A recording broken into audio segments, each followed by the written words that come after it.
Hi, I'm Diana Hernandez, Communication Assistant for the City of Enid, and you are live now to another COVID-19 update. With me, special guest, is Julia Brown, Network Specialist. Yep. Network Specialist for the City of Enid, and she will be talking to us a little bit about cybersecurity awareness in the midst of COVID-19. So thank you, Julia, for joining us today. Thank you for having me. I know you have been slammed pretty much because IT is now a very high demand field right now. And so thank you so much for taking time to be here.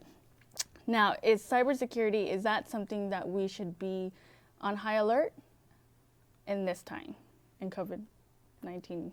Yes, very much so. It's times like this when people are in a panic over things, and it doesn't have to be just the COVID-19. It could be just about anything that scammers will really work extra hard. I think there's a word for it. Criminal opportunists, I think that's what it's called. Now, what about websites? First question, several security researchers have noted a spike in number of coronavirus-related domains.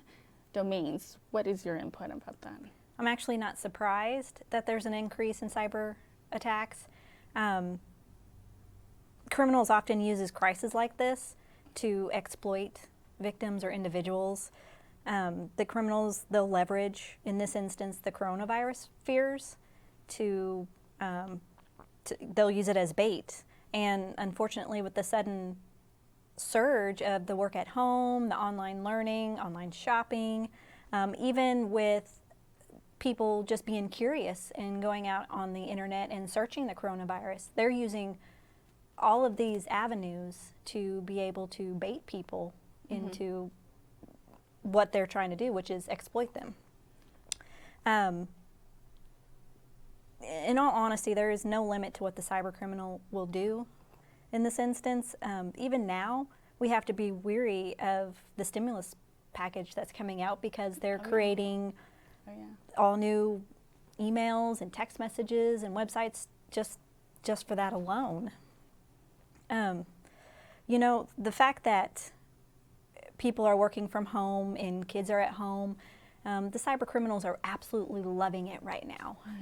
There's some that are out there that promises not to attack the healthcare organizations, but they are. They're getting into their networks and taking people's information and trying to sell it back for ransom. But the fact that people are working from home, doing online school and shopping like that, they're loving it. They're loving it so much because when people are at home, they're more vulnerable. They are more at ease. They're not as on alert. Sometimes when you're on your corporate network, you're On guard. You are on guard. Thank you. You are on guard because you're taught. You can't do this. You can't do that. You're on a corporate machine. But what if you're at home? Despite the fact that you're using, your work device, but you're on your home network. Your home network is probably not as secure as when you're at work. Correct. And so you get comfortable at home because then you do things that you normally wouldn't do at work. You get distracted by things you normally wouldn't get distracted by at work. Right. And so when you're trying to do work and when you're trying to wrangle the kids or when you're trying to quiet your dog, you're not paying attention to what you're doing on your computer, and that can lead to a lot of bad things. You could be looking at an email, briefly looking at an email, and click on something thinking this is work related, and it's not.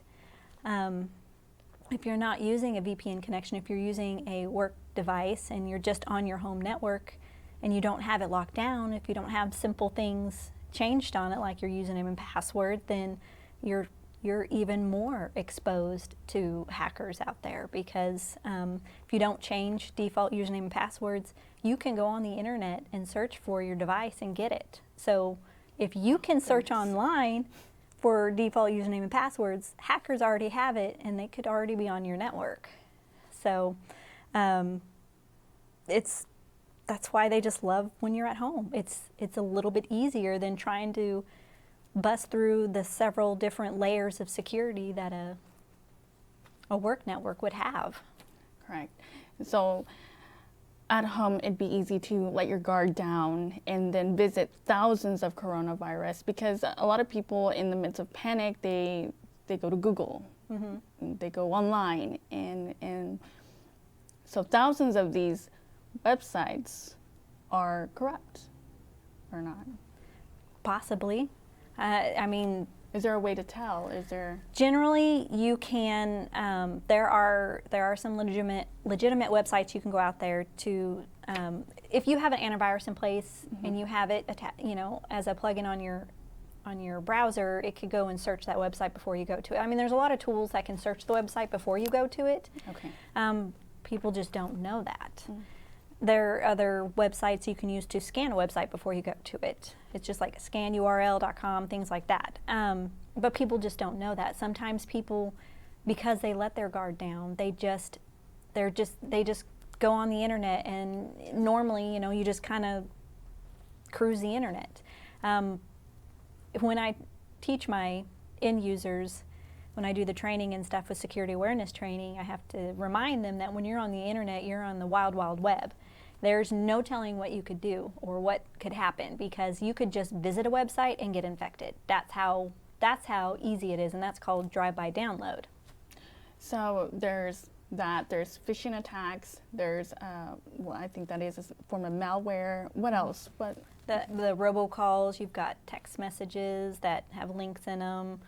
I mean, the list of, when you're connected to the online world, the list is endless. I mean, it really is. There's so many attack vectors that it makes you kind of scared to use technology, because cyber criminals, that's just what they love to do. They just love to try to find different ways. And should we be cautious of sites that promote COVID-19 cures or herbal treatments or anything? Very much so. Any site that doesn't have, the backing of any FTC or FDA, if they don't have any of that backing, obviously you can't really bank off their claims.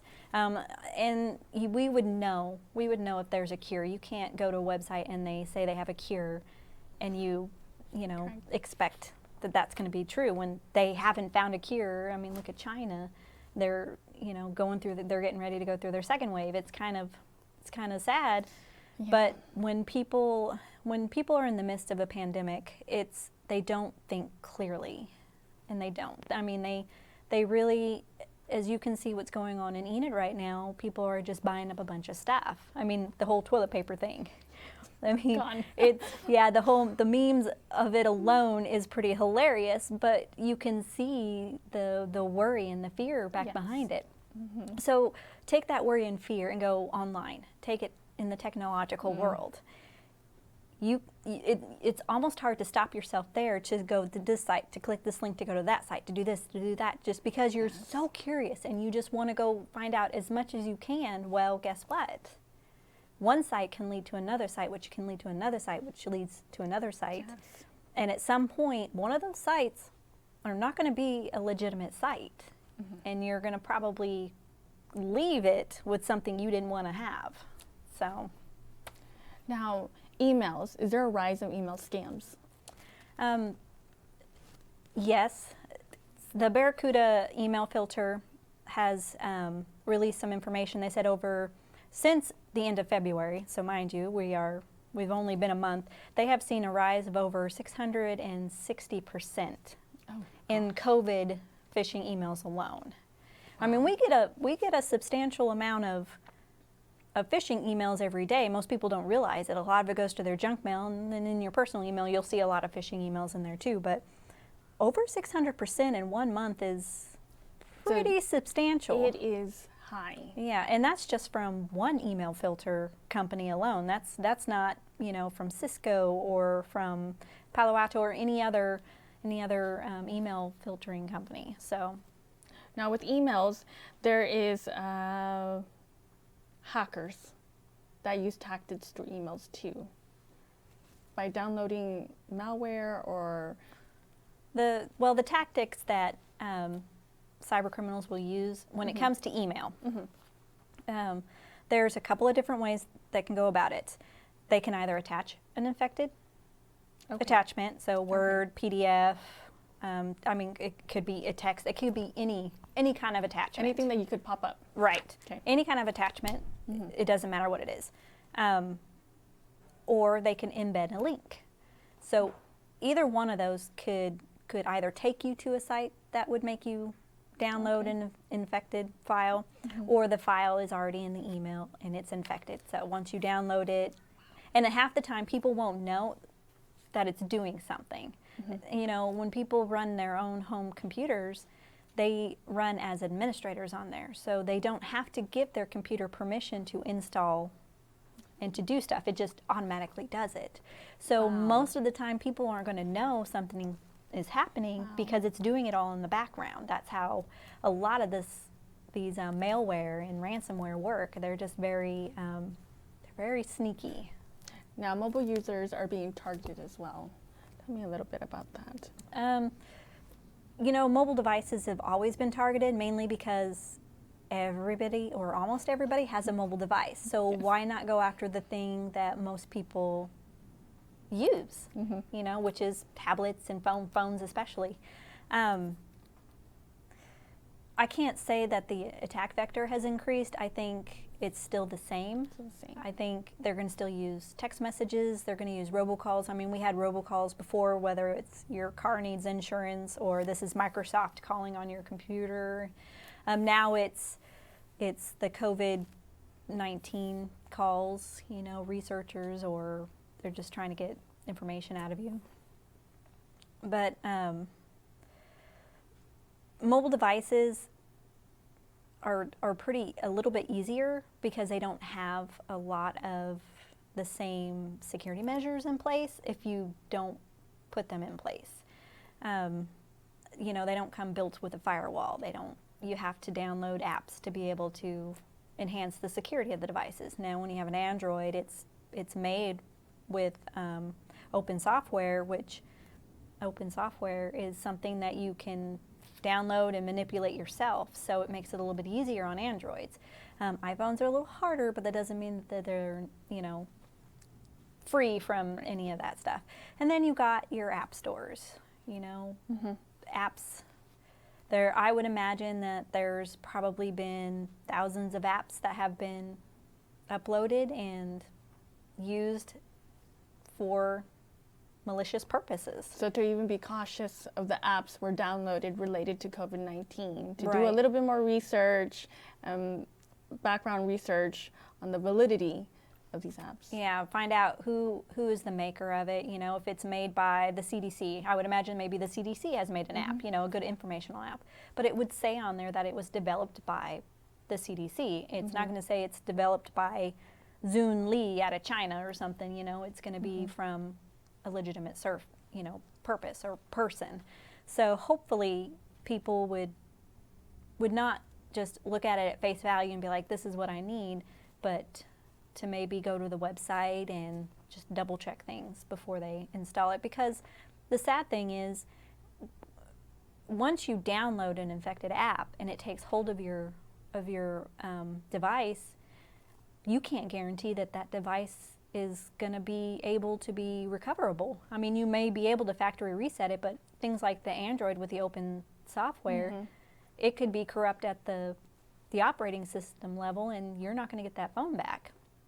So, you know, when people are laying down $2,000 for a phone or a mobile device, you would need to take that extra step and question whether or not, do you need the app? Does the app need to have permission to, like, your Google Wallet or your Apple Pay? Does it really? Probably not. So, yeah, just doing some research is the biggest thing. Biggest thing. Awesome. Is there anything that you can add, anything that we didn't touch? I know that we touched on websites, we touched on emails, and then we touched anything mobile device related. Anything else that you're seeing more now? Probably, the only thing I can add is just think twice before believing anything that's out there. There's a lot of fake news. There's a lot of fake apps. There's a lot of come here and we have all the equipment. We have the masks, we have the gloves, we have the hand sanitizer, we have the toilet paper. I mean, you got to be wary of going to sites that are promising all this stuff, but they're not legitimate. So going to places like Amazon, you know, that's more of a legitimate site, but sometimes their buyers or their sellers on there are not exactly legitimate. So Amazon's pretty good about preventing a lot of those people from being on there, but you know, it's like anything else. They just have to be on long enough to get enough money out of it and they can turn around and leave. So be cautious with the promises that are out there. Be cautious with, you know, the emails that are coming in and telling you you need to go here just to stay up to date with the latest stuff, or you need to download this, or you need to open up this attachment. This has something to do with the COVID-19. You just, if it's coming from a place, an email in this instance, if it's coming from a place or somebody that you don't know, even if it's somebody you do know, this could have happened to this person you know, double check where it's coming from first. If it's kind of a weird email and it's coming from, say, your mom, call your mom up and be like, did you send this to me? Because it looks kind of fishy. It doesn't sound like something you would say. So I would double check that. As far as websites, it wouldn't hurt to get, you know, an antivirus that would scan the websites before you go to it, or find a website that would scan websites before you go to it, like the Scan URL or Virus Total or anything like that. So, and when you're Googling all of this stuff online, it's better to stay at places like, you know, maybe the FBI's website or the government website, like your local government website, like OKGov, or even the CDC website. Those are going to be the ones that are going to be more up to date. They're going to have your live maps. Not all these, you can't go to these other websites that have these live maps on it, and they want you to install a plugin or something on your computer to make these live maps, you know, maps work all the time.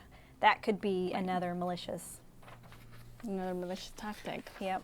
So.